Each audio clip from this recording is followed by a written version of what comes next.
오늘 말씀에 큰 기쁨, 그러나 동시에 큰 걱정을 안고 있는 한 가정을 우리가 만나게 됩니다. 신랑집 혼인잔치, 큰 기쁨의 가정이지요. 예기치 못한 큰 어려움을 지금 겪게 되었습니다. 그때 예수님의 일행이 그 집을 이제 들어가시게 된 것이지요.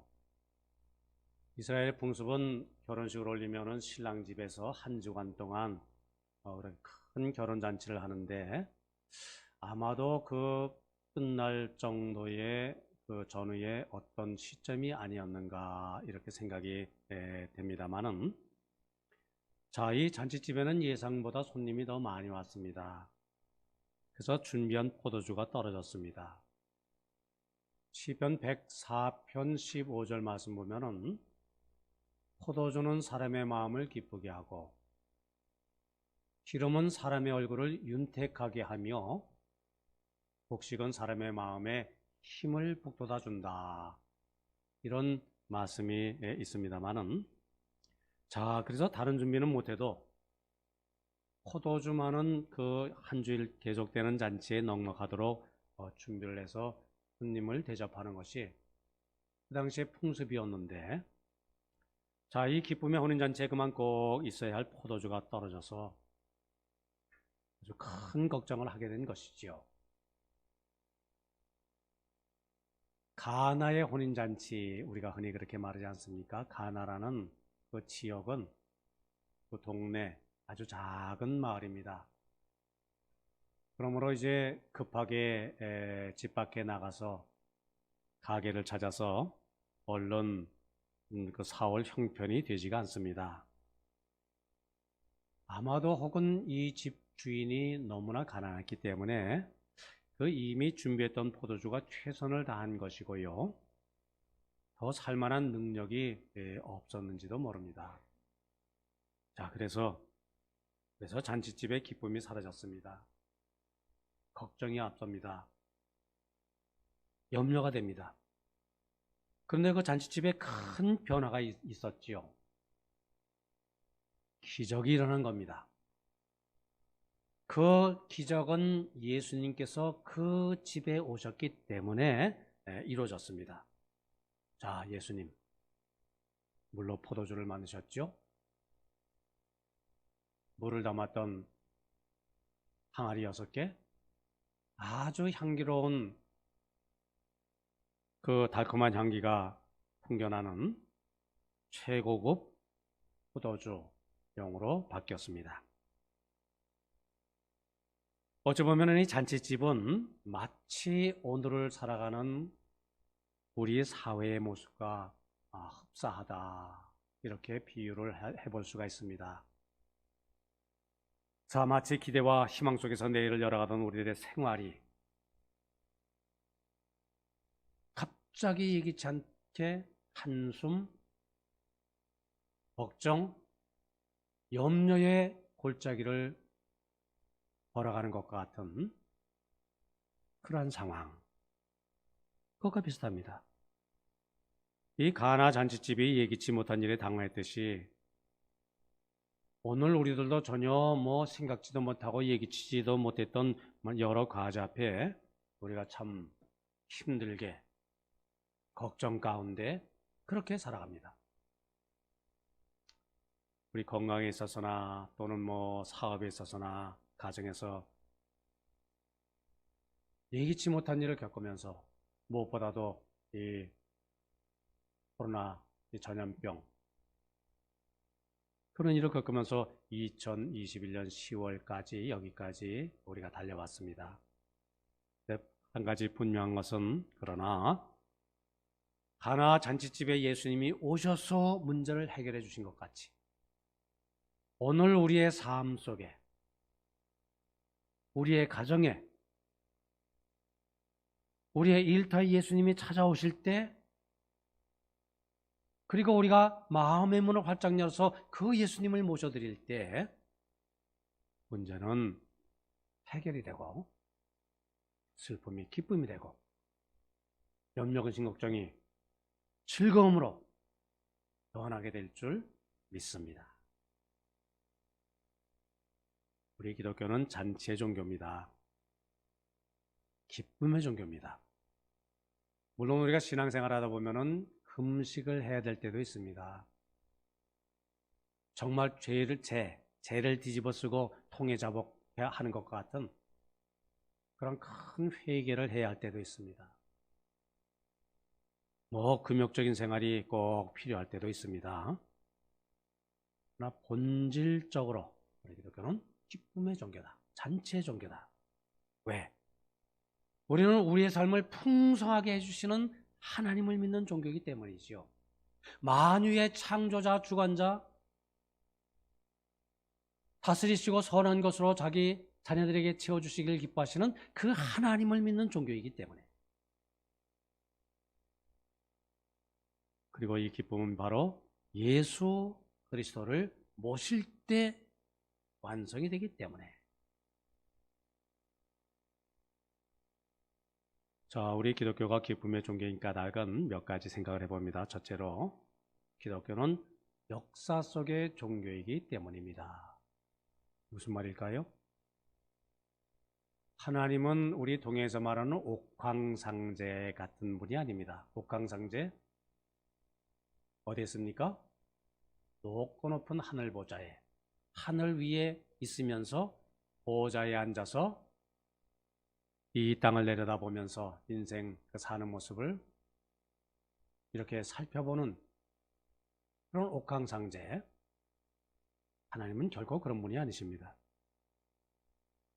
또는 일부 과학자들이 얘기하는 대로 이 우주에 법칙을 부여하시고 그 법칙이 운영되도록 방관하고 계신 분,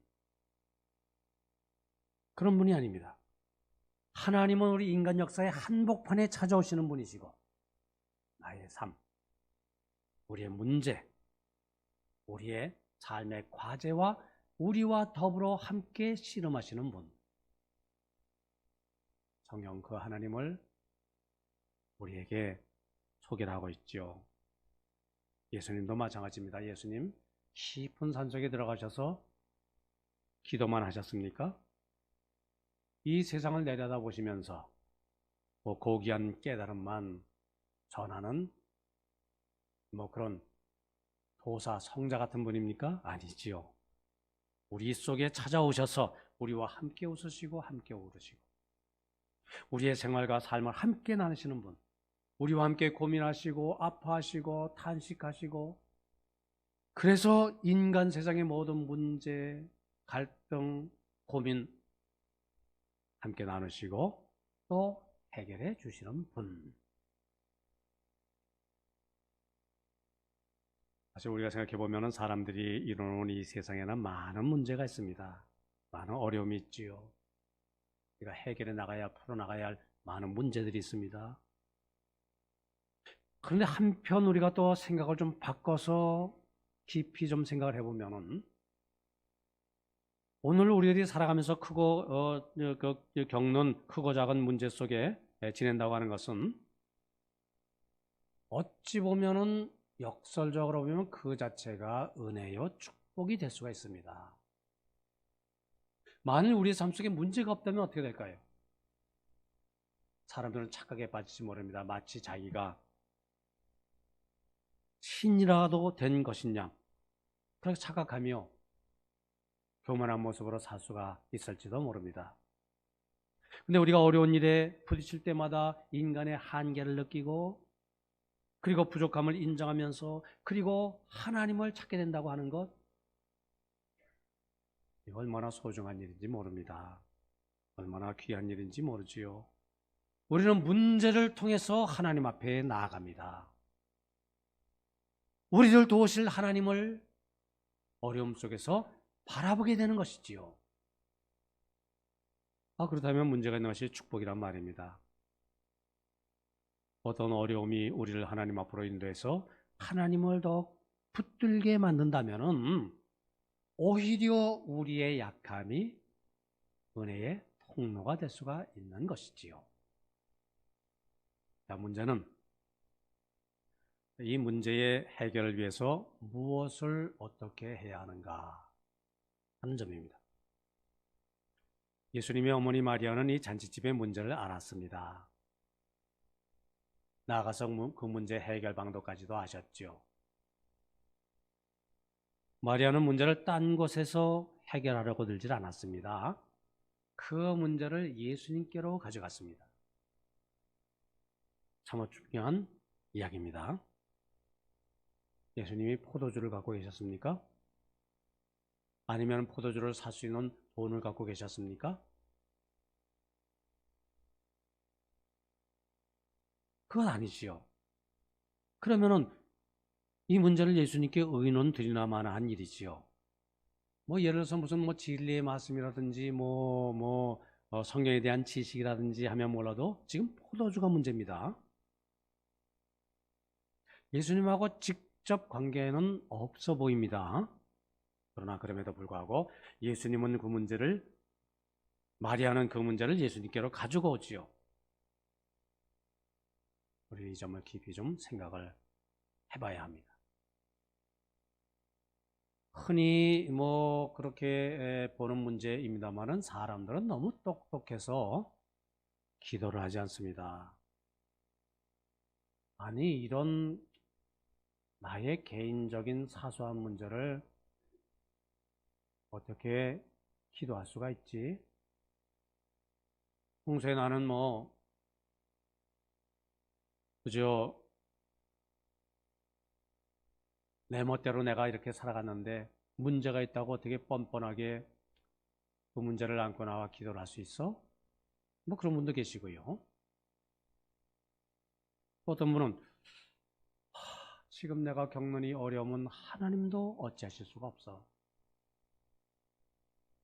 다 끝난 일인데 기도해서 하나님인들 어떻게 하시겠어? 기도를 포기하는 분도 계시고요. 그러나 우리가 명심해야 됩니다. 할 수 있고 없고는 하나님이 결정하십니다. 나는 기도할 뿐이지요. 우리는 문제를 가지고 나와서 주님께 아뢰 수 있는 특권 또는 의무, 책임만이 있을 뿐입니다. 큰 문제든 작은 문제든 우리는 문제를 그저 그대로 가지고 나와서 기도 가운데 우리 하나님과 의논 드릴 뿐이지요. 기도는 주님을 바라보는 겁니다. 주님께 문제를 맡기는 것.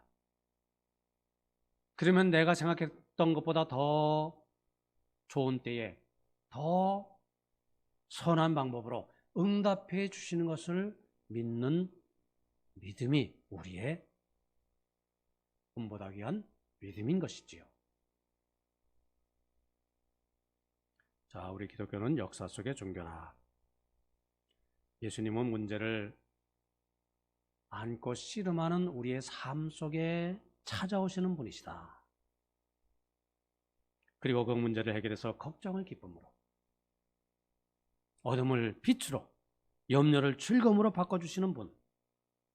우리는 이 예수님을 꼭 만나야 합니다. 예수님을 모셔드려야 합니다. 그러한 삶, 그러한 가정 아름답게 세워 일으키시는 성도님들 모두 되시기를 바랍니다.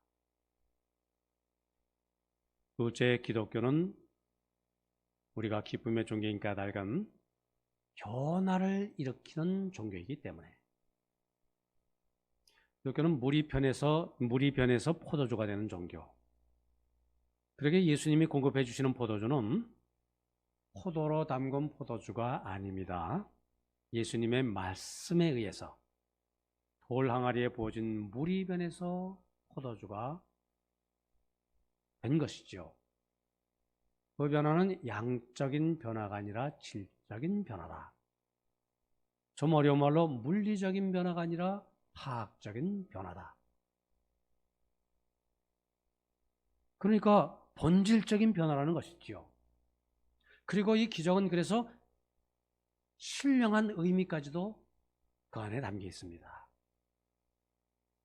하나님, 우리의 삶의 질적인 변화를 일으키시는 분, 내 삶이 나의 인간됨을 질적으로 변화시키는 기적의 역사를 내 삶 속에서 오늘 내 속에도 이루고 계신 줄 우리는 믿습니다. 자, 우리가 말합니다. 예수 믿고 내가 구원받았다. 예수 믿고 거듭났다. 예수 믿고 천국 시민이 되었다. 이게 뭘 말하는 것입니까? 그래서 뭐 어쨌다는 겁니까? 내가 예수님을 믿고 또 교회를 다니면서 조금 좀 선해졌다는 말입니까? 조금 좀 사람다워졌다는 말입니까? 이런 뭐라 할까요? 윤리적이고 도덕적인 사람으로 내가 변화했다. 물론 그럴 수가 있죠. 그런데 그것이 본질이 아닙니다. 그것이 중요하지 않습니다. 실적으로 사람이 변했다. 이것이 복음이지요. 이것이 가르침의 핵심입니다. 저는 내가 세상에 속한 사람이었습니다. 이제는 하늘에 속한 사람이 되었습니다. 저는 내가 마귀의 진노의 자녀였습니다. 이제는 하나님의 자녀가 되었습니다. 전에 우리가 땅에 발을 딛고 삽니다. 흑암 가운데 살아갑니다. 땅만 보고 살아갑니다. 이제는 하늘을 바라봅니다. 빛 가운데로 걸어갑니다. 진리를 기뻐합니다. 죄인이 의인이 된 것이지요. 죽을 수밖에 없는 인생의 영생을 누리게 되었습니다. 유한한 생명이 영원의 접붙임을 받게 되어서 영생을 누리게 되었습니다. 얼마나 귀한 일입니까? 질적인 변화지요. 예수님은 우리를 변하게 하시는 분, 기독교는 변화의 종교. 그래서 이제 평범한 사람이 맛을 내는 사람이 되었고요. 갈릴리에서 물고기나 잡던 제자들이 사람 잡는 어부로 변화되었고요. 세리가 변해서 복음 증거자가 되었고요. 바로 우리는 예수님의 손에 붙들려서 진정 그 변화받은 하나님의 사람들로 이렇게 본질이 바뀌었다. 우리가 아멘 확신하면서 이 믿음의 길을 우리는 걸어갑니다. 자, 그런데 우리가 본질적으로 나는 변화를 받았는데 사는 것은 옛사람의 모습으로 사는 경우가 많습니다. 왜요? 아직 우리가 부족해서죠. 아직 우리가 연약해서죠. 훗날 우리가 천국 가면 온전히 완성된 질적으로 변화된 존재. 그렇게 영생을 누릴 거예요. 그러나 이 땅을 살아가는 가운데는 나에게는 아직도 본질은 새 사람이지만 삶은 아직도 옛사람의 성품, 습관,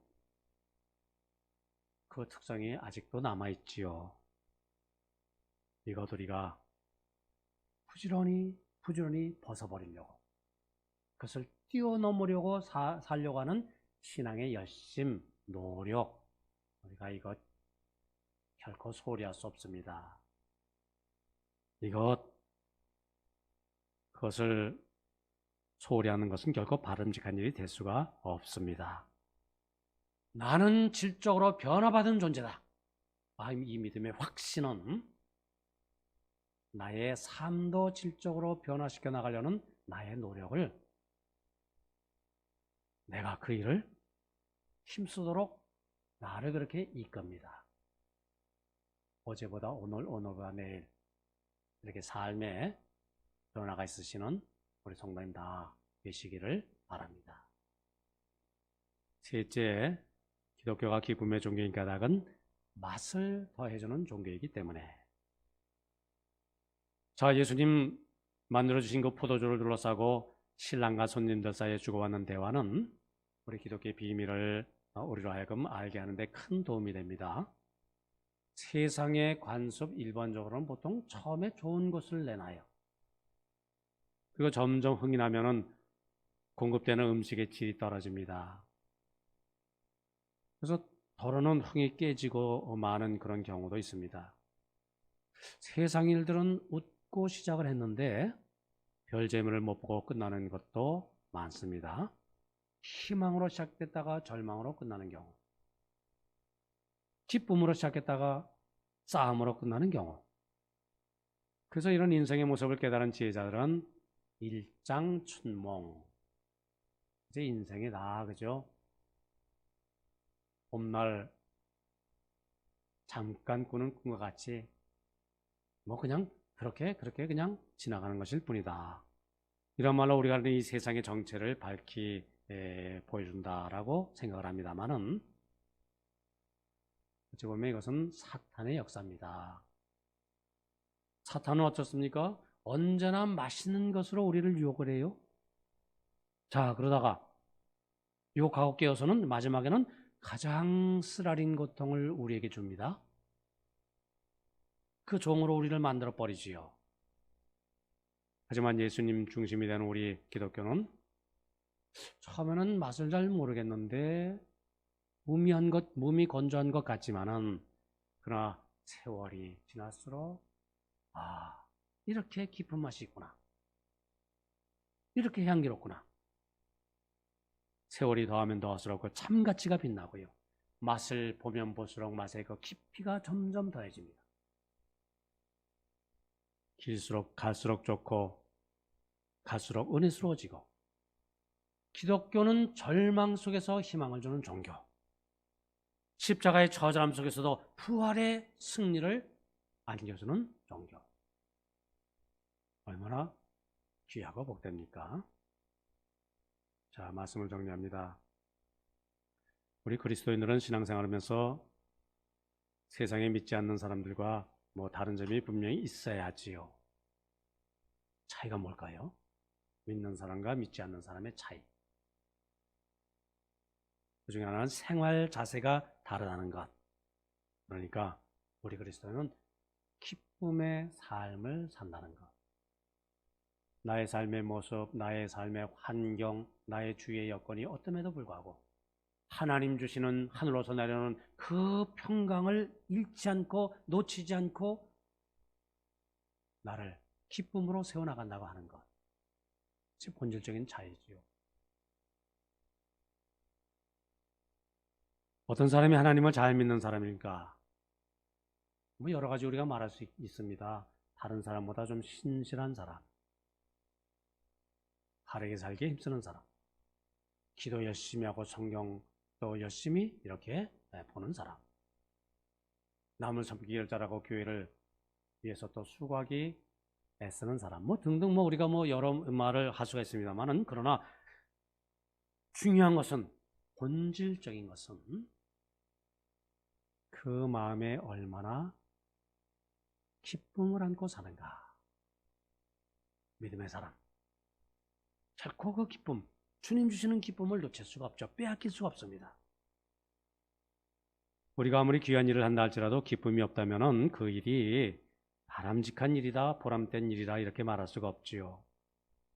예를 들어서 우리가 사랑을 한다 할 때 사랑도 어떻습니까? 울면서 하는 사랑은 사랑이 아니지요. 내 마음도 기쁘고 상대방 마음도 기쁘고, 그래야 비로소 사랑이 날 수 있지요. 모든 일 다 마찬가지 아닙니까?